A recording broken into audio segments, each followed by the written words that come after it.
नमस्कार दोस्तों, be alert में आपका बहुत बहुत स्वागत है। मैं हूं आपका दोस्त केतन क्रिश्चियन। आज हम बात करेंगे वॉल्ट डिज्नी के बारे में। उसका असली नाम वॉल्टर इलियस डिज्नी था, जो कि बाद में वॉल्ट डिज्नी के नाम से जाना जाने लगा। 5 दिसंबर 1901 को शिकागो में पैदा हुआ। Walt Disney American animation industries का पायोनियर था। उसको बचपन से ही ड्राइंग बनाने का बहुत शौक था। वो कार्टून बनाने की वजह से फेमस होने लगा था और अखबारों में कार्टून बनाकर कमाई करने लगा था। हॉलीवुड आने के बाद मार्गरेट विकलर के पास काम करने लगा। काम का एक्सपीरियंस होने के बाद अपने भाई रॉय डिज्नी के साथ मिलकर द वॉल्ट डिज्नी कंपनी बनाई। डिज्नी का सबसे पहला कार्टून जो कि उन्होंने मार्गरेट विकलर के लिए बनाया था, उसका नाम एलिस कॉमेडी था। वॉल्ट डिज्नी का अपना कार्टून जो उसने अपनी कंपनी के लिए बनाया वो मिकी माउस था। उसी कार्टून ने डिज्नी कंपनी को पहचान दिलाई। उस जमाने में मिकी माउस कार्टून को बहुत पसंद किया गया। बच्चों से लेकर बूढ़े तक उसको पसंद करने लगे। ऐसा क्या था इस कार्टून में जो सबको पसंद आने लगा था? ये सबसे पहला अल्ट्रा माइंड कंट्रोलिंग कार्टून था और इसी वजह से देखने वाले को अपनी तरफ ये शैतानी कार्टून आकर्षित करता था। मिकी माउस कार्टून शैतानी बेफोमेट को ध्यान में रखकर बनाया गया था। उसका फेस उल्टे पेंटाग्राम पर बना है।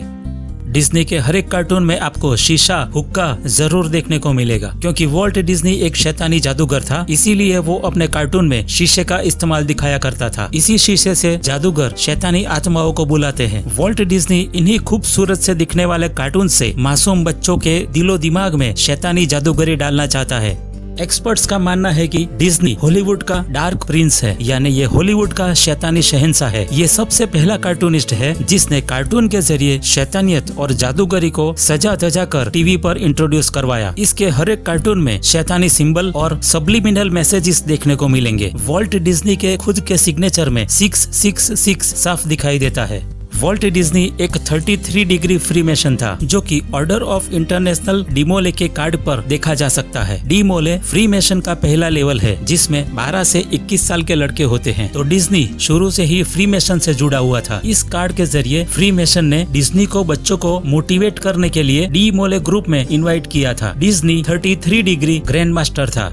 डिज्नीलैंड में क्लब 33 नाम से एक जगह बनाई गई है जिसमें आपको फ्रीमेसन के निशान और सिंबल्स देखने को मिलेंगे, जैसे कि ब्लू, येलो या गोल्ड कलर्स जो कि फ्रीमेसन के बेसिक कलर्स है। फ्रीमेसोनिक फ्लोर जो कि ब्लैक एंड व्हाइट टाइल्स से बना है। चेकर बोर्ड जैसी टाइल्स हर फ्रीमेसनिक लॉज में देखने को मिलती है और ये यहाँ भी देखने को मिलेगी। इस क्लब में जाने के मेन डोर के आजू बाजू 2 पिलर्स बनाए गए हैं जो कि 2 मैसोनिक पिलर्स है। यहाँ 33 लिखा हुआ है। मिकी माउस वाली कैप पर भी 33 लिखा हुआ है।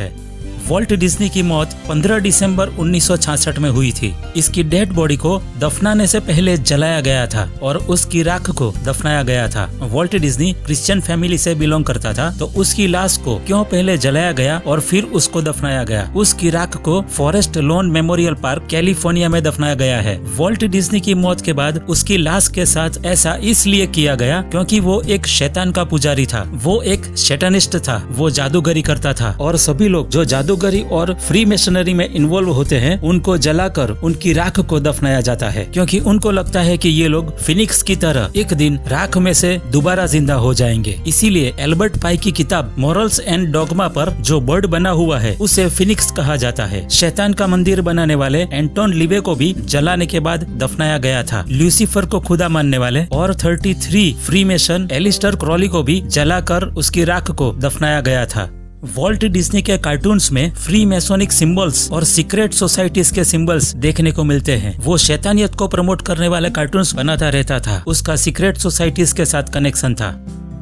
एक कार्टून जिसका नाम बिम्बो था, उसमें बिम्बो अपनी ही दुनिया में गुम रहता था। वो सड़क पर जा रहा होता है और वो एक गटर में गिर जाता है, जिसका ढक्कन मिकी माउस ने खोल रखा होता है कि बिम्बो इसमें गिर जाए। जैसे बिम्बो इसमें गिर जाता है, मिकी माउस उस गटर का ढक्कन बड़े से ताले से लॉक कर देता है ताकि वो उसमें से निकल न सके। और बिम्बो ऐसी जगह पहुंच जाता है जो अंडरग्राउंड सीक्रेट सोसाइटी होती है। वहाँ कुछ लोग होते हैं जो बिम्बो को पूछते हैं कि क्या तुम सीक्रेट सोसाइटी के मेंबर बनना चाहते हो? तो बिम्बो ना बोल देता है। ये लोग उसे ऐसी जगह भेज देते हैं जहाँ सब कुछ उल्टा होता है और वहाँ फिर से उसे पूछा जाता है कि क्या तुम सीक्रेट सोसाइटी के मेंबर बनोगे, तो बिम्बो फिर से मना कर देता है। ये लोग फिर से उसे ऐसी जगह भेजते हैं जहाँ बिम्बो को जगह जगह जादुई चीजें दिखाई पड़ती है और वहाँ फिर से उसे पूछा जाता है कि क्या तुम मेंबर बनना चाहते हो, तो वो फिर से मना कर देता है। फिर बिम्बो के सामने 4 दरवाजे आ जाते हैं, जिसमें से एक दरवाजे के ऊपर स्कल एंड बॉन्ड्स बना हुआ होता है। स्कल एंड बॉन्ड्स एक सीक्रेट सोसाइटी है जिसके मेंबर में जॉर्ज डब्ल्यू बुश है और उसका बाप भी इसी सोसाइटी का मेंबर था। और बाजू के दरवाजे पर 13 लिखा हुआ होता है जो कि इल्यूमिनाटी की 13 ब्लड लाइन को शो करता है, यानी ये इल्यूमिनाटी का दरवाजा है। स्कल एंड बॉन्ड्स वाला दरवाजा खोलने पर उसे एक शीशा दिखाई देता है। उस शीशे में बिम्बो अपना अक्ष देखता है जो कि उसे इशारा करता है कि दूसरा दरवाजा खोलो। शीशे का इस्तेमाल जादूगरी में होता है और शीशे में से ये लोग शैतान को बुलाते हैं, बदरूहों को बुलाते हैं या तो कोई विच क्राफ्ट करने वाली आत्मा को शीशे में कैद कर लेते हैं। ऐसी चीजें कार्टून के जरिए हमारे बच्चों के दिमाग में डाली जाती है और बच्चे ऐसी चीजों को एक्सपीरियंस करना चाहते हैं।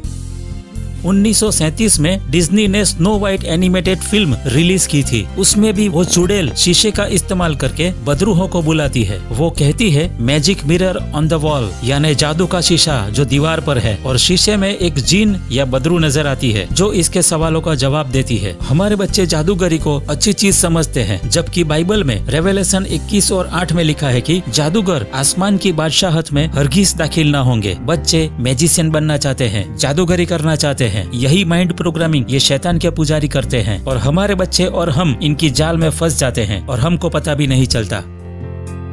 हमारे दिमाग के 2 हिस्से होते हैं, एक को कॉन्शियस माइंड कहते हैं और दूसरे को सब कॉन्शियस माइंड कहते हैं। कॉन्शियस माइंड में वो चीजें होती है जो हम करने के लिए सोचते हैं और फिर करते हैं। जैसे कि हमको भूख लगी है तो हमारा कॉन्शियस माइंड हमें बताता है कि हमें भूख लगी है और हमें खाना चाहिए। लेकिन कुछ आदतें और ऐसी चीजें जिसके लिए हमें सोचना नहीं पड़ता, जब हम चलने लगते हैं तो ये नहीं सोचते कि पहले कौन सा कदम उठाना है, हम बस चलना शुरू करते हैं। ऐसे ही जब हमको साइकिल चलानी नहीं आती तब हमको याद रखना पड़ता है कि हमें हैंडल कैसे पकड़ना है, पैडल कैसे चलाने हैं। मगर जब हम सीख जाते हैं तो हमें सोचना नहीं पड़ता कि हमें हैंडल कैसे पकड़ना है या पैडल कैसे चलाने हैं। ये सब कुछ हमारे सब कॉन्शियस माइंड में स्टोर हो जाता है। अगर किसी को बार बार कहा जाए कि वो मर जाए तो उसका जहन खुद को मारने के लिए तैयार हो जाता है। ऐसे ही बार बार जब शीशा और जादू दिखाया जाएगा तो हमारे बच्चे जादूगर बनना ही चाहेंगे। बिम्बो सारे दरवाजे खोलकर क्वेश्चन मार्क वाले दरवाजे में चला जाता है। यहाँ पर एक साइकिल होती है जिसको चलाने से बिम्बो को मार पड़ती है और ये उसे तेज चलाकर स्विमिंग पूल में गिर जाता है, जहाँ black and white chequerboard tiles दिखाई देती है। आखिर में वो लड़का जो बिम्बो को बार बार पूछ रहा होता है कि क्या तुम मेंबर बनोगे, वो अपना बुर्का उतार देता है तो वो एक जवान लड़की होती है जो बिम्बो के सामने नाचती है और बिम्बो वो सीक्रेट सोसाइटी का मेंबर बन जाता है। वॉल्ट डिज्नी एक शैतान का पुजारी था और उसका मकसद नई नस्ल यानी बच्चों में जादूगरी और शैतानियत को प्रमोट करना था। वॉल्ट डिज्नी के मरने के बाद भी डिज्नी मार्वेल जैसी शैतानी प्रोडक्शन के जरिए दुनिया को गुमराह करके गुनाह और जादूगरी की दुनिया में बिम्बो की तरह फंसा रहा है। बिम्बो का मतलब है ऐसी जवान लड़की जो इंटेलिजेंट नहीं होती।